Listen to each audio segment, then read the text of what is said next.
Hi, I'm LadyJenevia, and it feels like it's been a million years since I last filmed a video on my DSLR.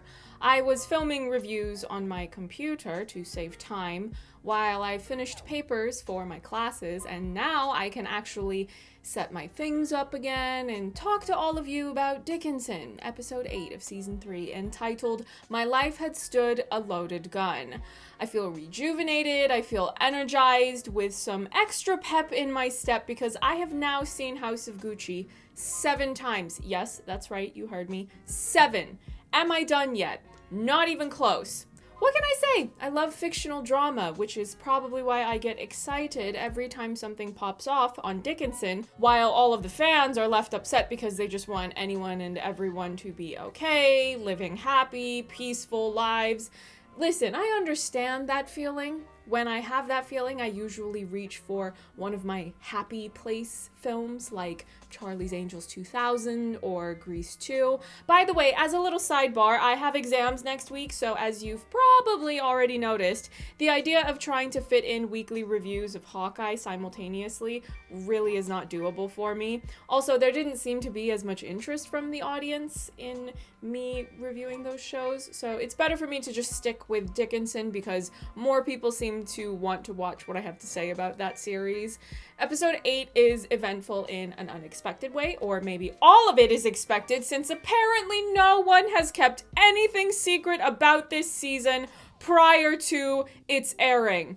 Sue's pregnancy, the time traveling being revealed in the damn trailer. Truly, I am tired. Out of the 3 episodes left, this one is probably the most dramatic. There's a very particular sequence that I'm hoping hasn't been leaked yet, and as far as I'm aware, it hasn't, because I'm really looking forward to chatting about it, and I want it to not be spoiled in advance. When it comes to Dickinson, I think one of the really fun things to experience as a viewer is the more abstract and surreal sequences in the show. There was the circus in season 1, for example, and season 3 has indulged a fair bit in this. There was the club, the time traveling. Well, let's just say that more of that sort of thing is on the way. And no, I will not elaborate. Let's just let it flow and we can get into the details next week. It's definitely going to be an Emily-centric episode, and that feels like a decent prompt to address some of the questions I've seen popping up in my Twitter notifications and my YouTube comments. I've had some viewers of my reviews asking me to address my thoughts on the execution of the Emmy Sue material for season 3. There's a variety of opinions I'm seeing behind these questions. Some people are really excited about how much more forthright Emily and Sue have been with their feelings this season. We've got outward declarations of love. We've got internal explorations of Emily affirming her feelings for Sue. But there's also been a fair bit of conflict and angst along the way. Some viewers seem to take issue with that being part of the Emmy Sue storyline in season 3.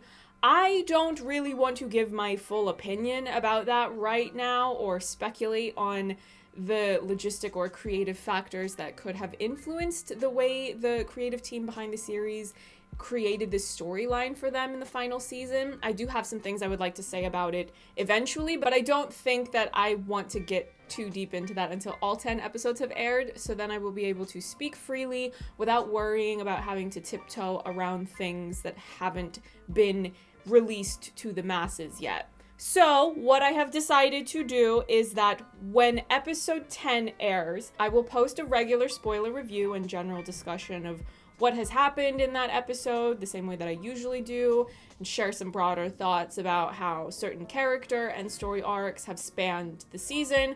But I will also post a separate video in which I can talk more about the many different moving parts of what may or may not have come into play when the creative team went about creating this seasonal arc.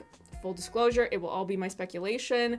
Not me making any definitive claims about the creative team behind the series, but some people really want there to be more of an in-depth discussion about all things Emmy Sue related to season 3, so let's do that. Just not right now. All of you, the show's most dedicated fans, have done far more digging into all of the many interviews that have been released about the series than I've been able to do, especially since I've been making these season 3 reviews simultaneously while also having coursework to do. But I do have some thoughts on the matter since it's been brought to my attention more than once by some of the fans of the show that interact with what I post on social media and on YouTube. It just keeps getting brought up, so I've had some thoughts brewing in the back of my mind, and there's definitely room for a conversation about it. And if you are interested in being a part of that conversation, you can tune into that video once I post it. I haven't even written it yet, but I have thoughts. Anyway, back to episode 8. I've done all this talking and I have not even given you a song preview. Today's song preview is called Discovery, and it's by Anna von Hausswolff. That's probably not even how she pronounces it. Is she American? She probably doesn't pronounce it like she's German, does she? Why did I just do that? I didn't even think about that. It just came out of me.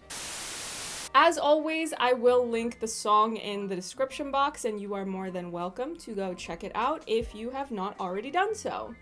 This episode is kind of difficult for me to preview without oversharing, especially because so many things keep getting revealed ahead of episodes airing, and I really don't want to add to that. I will simply leave you with 2 out of context reactions I had when rewatching this episode that I wrote down in my notes. Someone said something in this episode that prompted me to react with, "Red flag," and I wrote it all in caps. And that same someone said something later in the episode that made me respond with, "The lies."